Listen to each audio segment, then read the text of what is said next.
அதே போல இந்த அபிராமி அந்தாதியை சொன்னா இந்த ஸ்லோகத்தை பாராயணம் பண்ணிட்டே வந்தா எப்பேற்பட்ட வியாதியும் நிவர்த்தி ஆகுமா.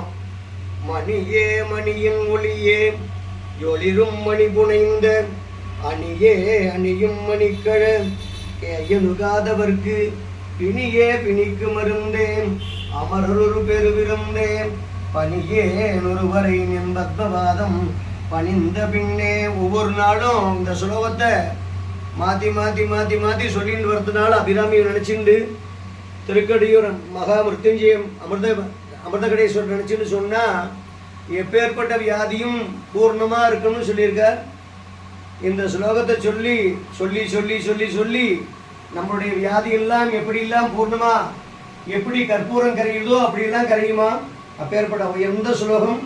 இதை தினமும் சொல்லி எல்லா விதமான வியாதியும் போக்கிக் கொள்ளுமாறு அன்புடன் வேண்டுகிறோம். ராம் ராம் ராதே கிருஷ்ணன்.